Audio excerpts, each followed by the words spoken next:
하나님의 기록된 계시의 말씀을 전도사님이 여러분을 위해 봉독해 주도록 하겠습니다. 하나님의 말씀을 들으십시오. 형제 사랑하기를 계속하고 손님 대접하기를 잊지 말라. 이로써 부지 중에 천사들을 대접한 이들이 있었느니라. 너희도 함께 갇힌 것 같이 갇힌 자를 생각하고 너희도 몸을 가졌은즉 학대받는 자를 생각하라. 아멘. 이것은 하나님의 말씀입니다. 지금부터 전사님 여러분에게 어떤 이야기를 들려줄 텐데 마지막에 질문을 할 것입니다. 질문을.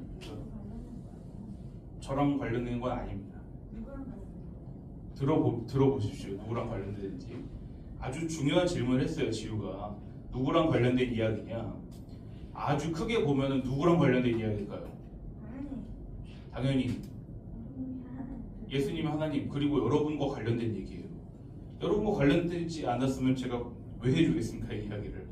자, 끝까지 잘 들어야지 답을 할 수 있습니다. 자, 미래의 전도사님이 아들을 낳았습니다. 그 아들이 커서 지금 군대에 간 것입니다. 다 가겠죠? 반선호도 가고 우리 유신이도 가고. 저도 어렸을 때 통일돼서 안 갈 줄 알았는데 다 가게 되더라고요. 그러니까 자, 근데 그 군대인 전도사님 아들이 전도사님과 저의 이제 미래 아내에게 이런 편지를 써서 보낸 거예요. 뭐라고 썼는지 잘 들어보세요. 아버지 어머니 별일 없으시죠? 저는 잘 지내요. 여기는 벌써 봄이 왔어요.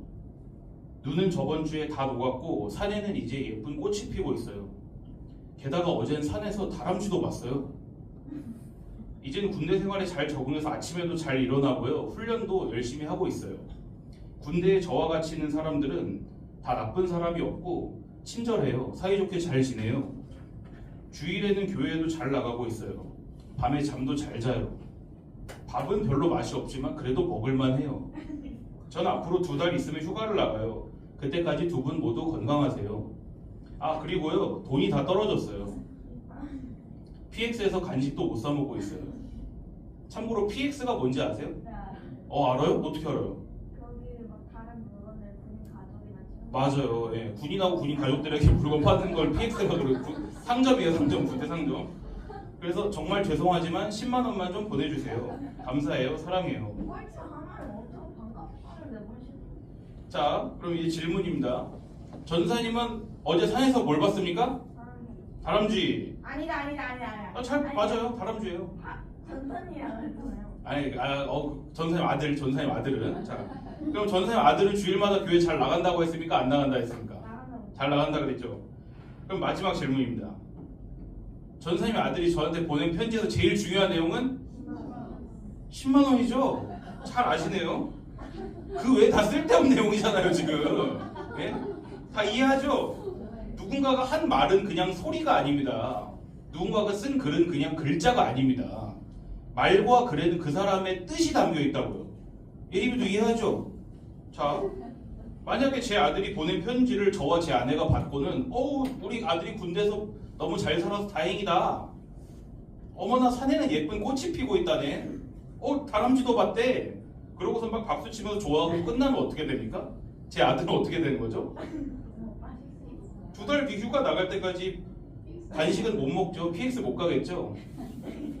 왜 그런 일이 일어났습니까? 지금 제가 그 편지의 가장 중요한 내용을 놓쳤기 때문인 거잖아요. 그렇죠? 저의 미래의 아들이 저한테 보낸 그 편지에서 가장 중요한 내용은 뭐 봄이 왔다든지 꽃이 폈다든지 다람쥐 봤다든지 이게 아니죠. 돈 다 떨어졌으니까 돈 좀 보내달라는 거잖아요. 다시 말합니다. 누군가 한 말은 그냥 소리가 아닙니다. 누군가 쓴 글은 그냥 글자가 아니라고요. 말과 글에는 그 사람의 특별한 어떤 뜻이 담겨 있다고요. 이걸 다시 하나님의 말씀이 성경에 그대로 적용을 해봅시다. 하나님께서 하신 말씀은 그냥 소리가 아니에요. 하나님께서 쓰신 성경은 그냥 우리 듣기에 좋은 말을 써놓은 책이 아닌 거죠. 거기에 뭐가 담겨 있습니까 그럼? 하나님의 특별하신 뜻이 담겨 있잖아요. 그럼 그 하나님의 뜻이 뭐냐? 그냥 특별하다 그러면 하나도 안 특별한 거예요. 하나님의 변함없으신 그 뜻은 바로 하나님과 아들 예수님을 아는 것입니다. 그것이 하나님의 뜻이에요. 우린 여기서 절대로 벗어나서 안 됩니다. 만약 하나님의 그 뜻에서 벗어나면 하나님과 그 아들을 아는 하나님의 뜻에서 벗어나면 편지를 잘못 읽은 바보 최성원처럼 그 외에 다른 이야기들에만 집중하게 되는 거예요. 아셨죠? 봄이 오고 꽃이 피고 다람쥐를 보고 그런 건 중요한 게 아니에요. 아셨죠?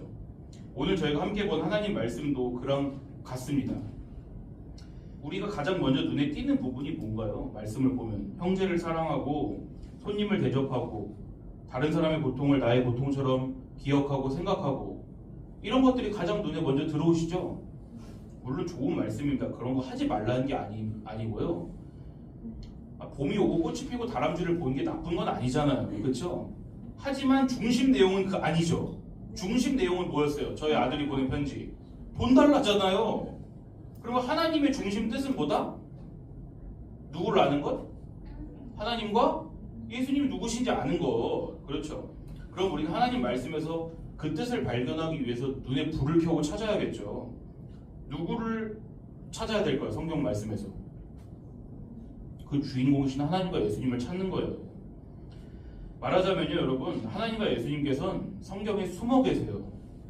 어쩔 때는 아주 꼭꼭 숨어 계실 수도 있어요. 자기를 찾는 자들에게만 드러내시기 위해서 꼭꼭 숨어 계신다고요, 말씀에. 오늘 우리 함께 읽은 말씀 한번 보세요. 제가 오늘은 계속 띄워놓습니다. 하나님이라는 말이나 예수님이라는 말 나와요? 오늘? 한번 보세요. 글씨 읽을 수 있는 사람은. 안 나오는데. 안 나오죠? 오늘 읽은 데는 안 나와. 오늘 읽은 데 안 나오죠? 그렇지만 성경은 하나님과 예수님에 관해서만 이야기하고 있는 책이란 말입니다. 그럼 지금 보이지 않는데 어디 계신 거예요? 하나님하고 예수님은 말씀에서. 뭐 하고 계신 거예요 지금? 숨어 계신 거예요. 숨어 계신 거예요. 이제부터 전사님과 함께 이 말씀 어디에 예수님이 계신지를 함께 봅시다. 이제 우리는요 계속 들었기 때문에 성경에서 가장 중요한 내용은 하나님과 예수님을 아는 거라는 걸 다 아시죠 이제. 자, 한쪽에는 그 사실을 알고 성경을 보는 사람이 있습니다. 왠지 어제 근데 나는 이 얘기를 쓰면서 반선우의 얼굴이 떠올랐어요. 선우가 이 얘기를 잘 이해하고 있다고 난 생각을 해서 그랬나 봐. 한쪽에는 하나님의 말씀은 하나님이 누구신지를 드러내기 위해 쓰신 책이구나 라는 걸 아는 사람이 있어요. 한쪽에는. 그리고 또 한쪽에는 아유 성경 말씀이 다 좋은 말씀이지 뭐 교회에서 우리한테 나쁜 거 가르쳐 주겠어? 그렇게 생각하면서 성경을 보는 사람도 있습니다. 이 두 사람은 비슷해 보이지만 사실은 하늘과 땅 차이인 거예요. 다시 아까 그 편지를 받은 제가 10만 원만 좀 보내주세요 라는 가장 중요한 내용은 절로 치워놓고 봄이 오고 꽃이 피고 뭐 잠도 잘 자고 교회도 잘 나간대 다른 사람들과 친하게 지낸다는 내용에 너무 감동을 한 나머지 막 아내를 끌어안고 눈물을 줄줄 흘렸습니다. 감동해가지고. 그리고 아들에게 정성스럽게 답장도 보냈어요. 아들아 너의 편지를 읽고 우린 너무나 감동했단다. 그래서 너의 엄마와 나는 이번 주에 산에 꽃을 보러 가기로 했단다. 고맙다 이게 다 네 덕분이다. 안 보냈어요. 돈 안 보냈어요. 그럼 그 아들이 제 편지를 받아보고는 어떻게 할까요? 눈물을 줄줄 흘리겠죠. 제 10만 원 어디 간 거예요? 그럴 거 아니에요. 네? 그러니까 우린 그런 바보 같은 짓을 안 저지르려면은요 성경이 하나님께서 아주 특별한 어떤 걸 가르치기 위한 책이라는 걸 놓치면 안 되는 거예요. 만약 그걸 놓치면요 가장 좋은 마음을 갖고 감동받고 눈물을 흘리면서도 하나님의 가장 중요한 뜻은 절로 치워버리게 돼 있는 거예요. 이거 봐 형제를 사랑하래잖아. 손님을 잘 대접하래잖아. 감옥에 갇혀있는 사람을 기억하고 돌보래잖아. 그래요. 우리가 만약 10걸음 양보해서 정말로 성경이 그런 말씀을 가르친다고 해보자고요. 하나님과 예수님이 어떤 분이신지 아는 것은 그냥 모르겠어요. 일단 치워놓고요. 그냥 이 말씀들을 여러분 슬기로운 생활, 바른 생활 요새도 배우나요? 학교에서? 요새 그런 거 안 배워요? 도덕 시간은 있죠. 1, 2학년 때는 도덕 아니잖아. 예림이 학교에서 뭐 배워요 지금 1학년 때? 아직 안 갔지. 미안합니다. 네, 좀 몇 달 뒤에 물어볼게요. 하여튼 도덕과 비슷한 어떤 건 있잖아요. 안전이라 그래요? 너? 네? 뭘 말하는 거예요? 그러니까 여러분이 삶에서 어떻게 살아야지 맞다는 걸 가르쳐주는 책은 학교에서도 배우잖아요. 배워요 다. 지유는 다 배웠을 거예요. 그러니까 만약에 성경을 그런 거라고 해보자고요. 가정적으로. 1번 그래 이제 체크를 한 거예요 여러분이. 그래 1번 형제 사랑하는 것 그래 이건 할 수 있겠어 체크. 2번 손님을 대접하라고 그래 손님이 오시면 당연히 예의 바르게 맞이하고 신발도 가지런히 정리하고 그렇게 해야지. 그래 물도 갖다 드리고 하자. 자 3번 감옥에 갇힌 사람을 생각하라고. 이거 무슨 뜻인지 잘 모르겠다. 내 주변에 감옥 간 사람은 없으니까 패스하자. 이렇게 한 게 맞을까요? 아니에요. 그게 아니에요. 만약 그게 맞다면 우리가 방금 결심했잖아요. 거기서 어디 예수님이 계세요? 예수님과 상관없잖아요. 정말 형제를 사랑하고 손님을 대접하고 감옥에 갇힌 자를 생각하라는 말씀이 진짜 그런 뜻인지를 하나하나 짚어보려고요. 이제부터. 자 1번 정말 여러분 형제를 사랑하세요? 벌써 나오잖아요. 전 형제 없다고. 보세요. 근데 참고로 여러분 성경에서 형제라는 것은 남자 형제만 얘기하는 건 아니에요. 자매도 얘기하는 거예요. 그리고 더 나아가서 같은 우리 어머니 아버지에게서 나온 형제 자매뿐만 아니라 여러분 옆에 앉아있는 사람도 다 형제 자매라고 하는 거예요. 아셨죠? 저기 이제 현우 형제가 왔어요. 자, 그러니까요. 잘 보세요. 옆에 앉아있는 친구 보세요 한번. 옆에 앉아있는 사람 얼굴 한번 보세요. 사랑하죠? 막 사랑이 솟아나오나요? 막 너무 사랑해서 내 전 재산과 용돈을 다 갖다 바치고 싶죠? 예림이 지우 언니한테 용돈 주고 싶죠? 내 옷이라도 벗어 주고 싶잖아. 진짜 그래요? 말도 안 되죠? 사랑한다라는 말을 여러분 어린이 여러분은 어려울 수 있지만 사랑이라는 말은 내가 그냥 적당히 내가 하고 싶을 때 편할 때 그 마음이 생길 때 좋은 일을 해준다는 게 아니라는 거 아시죠? 결혼하신 분들은 더 잘 아시겠죠? 그러니까 아무 때나 사랑한다 이런 말을 함부로 쓰지 마세요. 가끔 그런 말을 자주 쓰는 사람도 있어요. 사랑한다는 말은 내가 좋을 때든지 싫을 때든지 죽을 때든지 나의 모든 거를 다 바쳐서 널 책임지겠다는 말이잖아요. 그쵸? 그럼 다시 물어볼게요. 정말로 자기 옆 사람 위해서 모든 거 다 해줄 수 있어요? 아까부터 아니라 그랬죠? 5초만 생각해봐도 아니구나 알 수 있잖아요. 그러니까요. 우리 부장님하고 홍 선생님이 사랑하시면 저렇게 멀리 떨어져 앉을 수 있냐고. 가까이 붙어 앉아서 팔짱 끼고 있겠죠. 근데 성경은 우리에게 뭐라고 하세요? 형제 자매를 눈 딱 감고 한 번만 사랑해라 그러나요? 이게 뭐라고 써 있어요? 계속하라고 해요. 계속하고. 가능해요? 불가능해요? 불가능하다. 우리 1번부터 실패했습니다. 우리 모두 다 형제 사랑한 거 실패했습니다. 자, 이미 실패했지만 이왕 시작한 거 2번으로도 넘어갑니다. 2번이 더 어려워요. 손님 대접하기를 잊지 말아라. 성경에서 말씀하시는 손님이라는 것은 그냥 우리가 지금 생각하는 것처럼 아버지 어머니가 집에 데려오시는 그런 아는 친구를 얘기하는 건 아니에요. 손님은요 전혀 모르는 생전 처음 보는 사람을 뜻하는 거예요. 성경에서요. 정체를 알 수 없는 사람이란 거죠. 그러니까 우리 아버지나 어머니가 집에 데려오신 친구분이나 또는 내가 집에 데려온 내 친구는 성경이 말하는 손님이에요? 아니에요? 아니에요. 성경이 쓰여졌을 시대의 손님은 어떤 사람이냐면 현대 우리가 생각하는 것처럼 가끔 우리 집에도 놀러 오고 아니면 식당에서 어서 오십시오 그런 손님이 아니에요.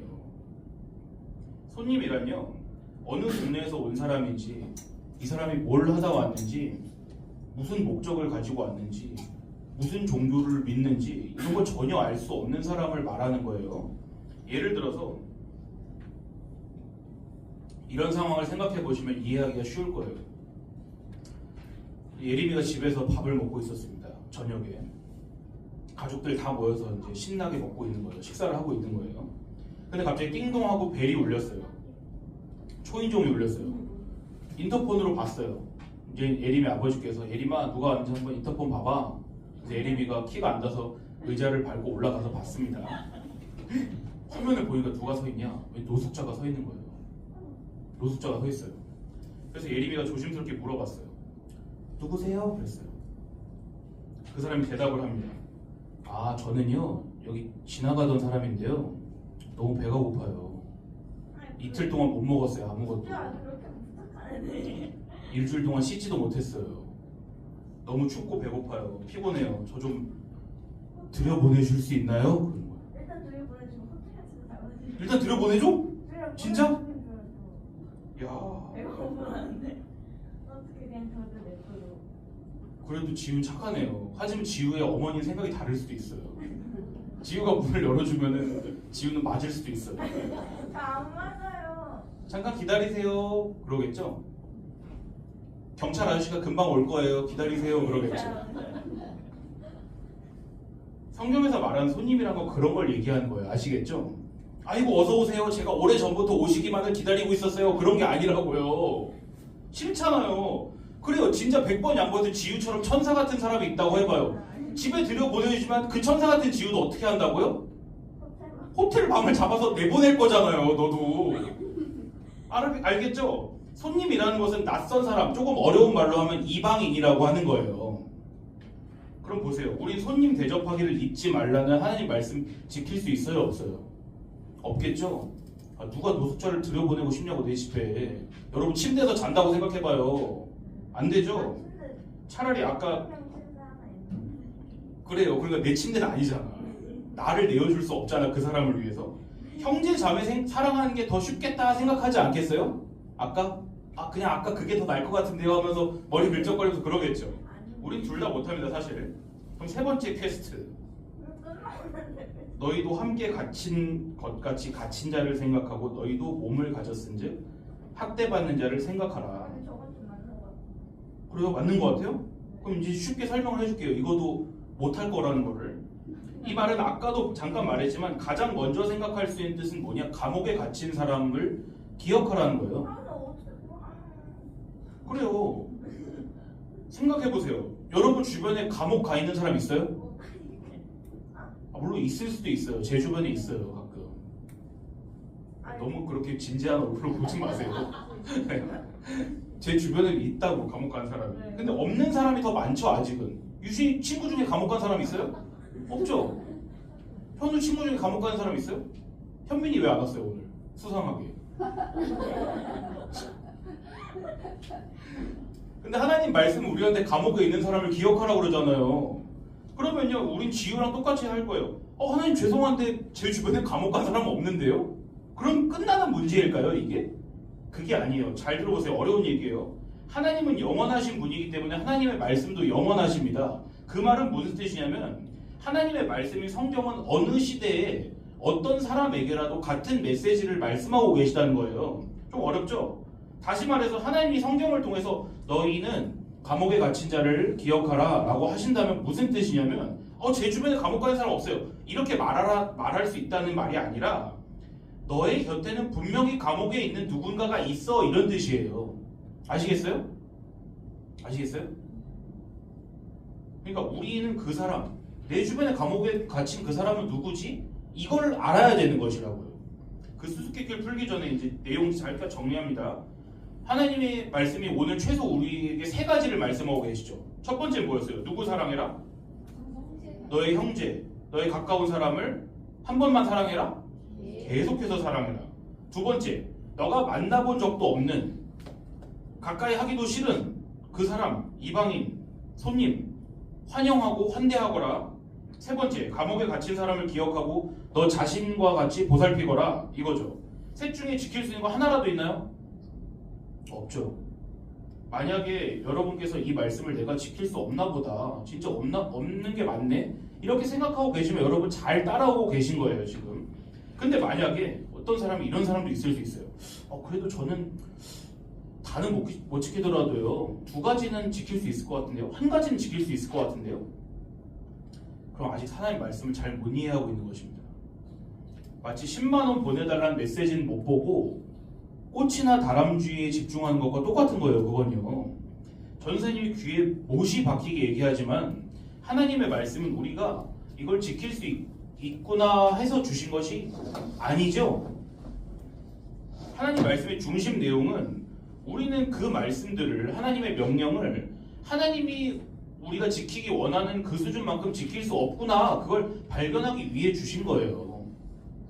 그래서 우리 대신 하나님 자신과 똑같은 예수님을 보내셔서 우리가 그걸 해야 되는데 대신 해주셨구나, 감사해, 나 예수님 믿을래? 이렇게 하기 위해 주신 거라고요. 아셨죠? 이걸 알면 여러분 성경 다 아시는 거예요. 사랑하는 자는 율법 안에서 다 이루었다 그러잖아요.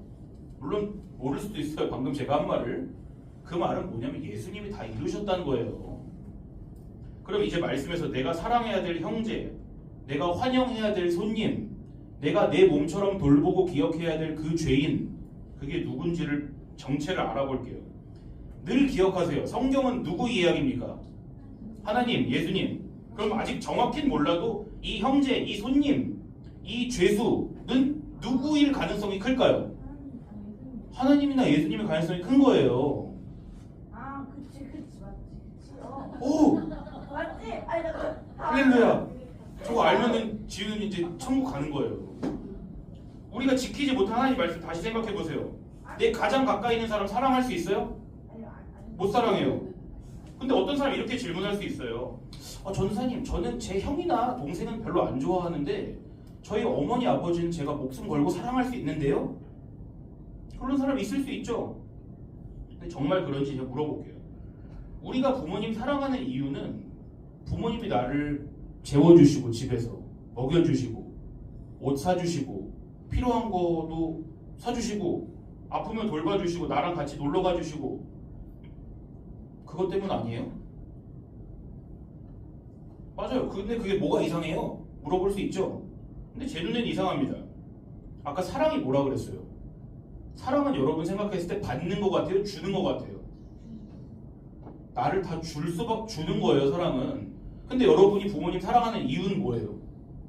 내가 받기 때문인 거잖아요. 그렇죠? 부모님이 나한테 잘해주니까 사랑하는 거라고요. 나를 위해서 부모님이 존재해야 돼. 이거를 여러분은 사랑한다고 하는 거예요. 저도 마찬가지고. 나 중심으로. 솔직히 말하자면 우리는 그 누구도 진심으로 사랑할 수 있는 사람들이 아닌 거죠. 그 사람이 나한테 친절하게 대해주고 늘 베풀어 주기만 하니까 좋아하는 거잖아요. 다 동의할 거라 생각합니다. 그러면은 다른 사람들을 향한 건 물어볼 것도 없어요. 나랑 가장 가까운 사람도 그 사람이 나에게 잘해주니까 내가 사랑하는 건데 어떻게 나랑 아무 상관없는 손님을 사랑할 수 있어요? 노숙자 사랑 못하죠? 이방인 사랑 못하죠? 그게 불가능한 거예요. 환대하기가. 그럼 이제 지우는 아까 그랬어요. 감옥에 갇힌 사람은 사랑할 수 있을 것 같다고 그랬죠. 없다고 그랬어요? 감옥에 갇힌 사람은 왜 감옥에 갇혔을까? 잘못했으니까 갇힌 거예요. 범죄자라고요. 어떻게 그 사람? 맞아요. 절대 못하는 거예요. 어떻게 그 사람을 사랑할 수 있어요? 우리는 하나님 말씀을 단 한 톨도 지키지 못합니다. 지킨다고 착각하고 흉내만 내는 거죠. 우린 그렇게 남을 돌봐주고 사랑해주고 그 사람을 위해 나 자신을 내어줄 수 있는 그런 사람들이 아니라는 것을 성경이 말씀하고 계신 거예요. 하나님이 어떻게 말씀하시는지를 제가 풀어서 이야기해 드릴게요. 얘들아, 너희는 그렇게 할 수 없단다. 하지만 나 하나님은 할 수 있어. 내가 너희를 나의 형제 자매처럼 대할게. 너희는 천국을 떠난 이방인, 나에게 있어서 손님이지만 그런 너희를 나 하나님이 사랑할게. 너희는 나 하나님을 떠나 죄를 지어서 감옥에 있는 죄수와 같은 사람들이지만 나 하나님이 너희를 기억하고 갇혀있는 너희를 내 몸처럼 사랑할게. 너희는 너희 자신만 사랑하지만 나 하나님이 너희에게 진짜 사랑이 뭔지를 가르쳐줄게. 이렇게 말씀하고 계신 거예요. 하나님은 지금 우리가 원래 해야 되지만 실제로 우리가 지키지 못하는 것들을 먼저 말씀하시죠. 너희는 너희 형제 자매도 못 사랑하잖아. 근데 너희가 낯선 사람을 어떻게 환영할래? 심지어 죄수는 너희가 어떻게 사랑할 거야? 너희는 누군가에게 진짜 사랑을 줄 수 있는 녀석들이 아니란다. 반대로 너희는 나 하나님의 사랑을 받아야 되는 사람들이야. 그냥 나 하나님의 사랑을 받으렴. 너희를 향한 나의 마음을 좀 믿어주렴. 그게 내가 너희에게 원하는 전부란다. 나 하나님이 너희를 반드시 그렇게 나 하나님을 사랑하는 사람들로 만들어내고 말 거야. 이것이 성경에서 하나님 말씀하시는 거예요. 하나님 좋으신 분이죠. 들어보니까 어때요? 좋죠? 최고죠? 그걸 아는 것이 하나님이 가장 원하시는 거예요. 성경의 대주제가 무엇입니까? 영광이에요. 영광. 사랑도 아니에요. 사실 선생님들도 아셔야 됩니다. 하나님의 영광입니다. 성경의 대주제는. 영광은 풀어 말하면 하나님이 자기만 칭찬받고 싶어 하신다는 거거든요. 우리가 들으면 어때요? 하나님 왜 이렇게 이기적이야? 그게 아니에요. 하나님의 영광은. 하나님은 자기만 칭찬받기 원하신다니까요. 그렇기 위해서는 하나님이 어떤 분이신지만 써놔야 돼요. 성경은. 이렇게 좋은 분이어서 하나님이 나는 이렇게 못난 존재인데 하나님이 날 사랑하신대. 그럼 우리가 누구에게 박수치게 될까요? 나 자신에게 박수치게 될까요? 하나님께 박수치게 되겠죠? 그게 영광이에요. 어렵지 않죠? 그 하나님을 여러분 믿으세요. 하나님의 아들이신 예수님께서는 내가 내 형제 자매도 사랑하지 못하는데 그런 나를 위해 죽으신 거예요. 낯선 사람은 당연히 사랑하지 못하고 감옥에 갇힌 사람은 더더욱 사랑하지 못하는 우리들을 대신해서 예수님께서 우리의 형제가 되어주신 거예요. 예수님이 낯선 우리에게 낯선 이방인 손님이 되신 거라고요. 심지어는 십자가에서 예수님은 죄인이 되어서 죽으신 거예요. 그래서 하나님 아버지께서는 그 예수님을 믿고 그 예수님만 보시고 우리를 하나님의 아들, 딸들로 환영해 주시는 것입니다. 아시겠죠? 우리 모두 좋으신 예수님께로 함께 나아갑시다. 우리 기도하겠습니다. 참 좋으신 하나님, 우린 가장 가까운 사람도 조금 먼 사람도 아주 먼 사람은 당연히 사랑할 수 없는 그런 사람들입니다. 우린 우리 자신만을 위해 삽니다. 우리가 남을 미워하는 것은 물론이고 우리가 남을 위해서 한다고 하는 모든 착한 행동들도 사실은 그게 나를 위해서 한 것임을 우리가 차츰차츰 발견해 나가도록 성령 하나님 도와주시기를 원합니다.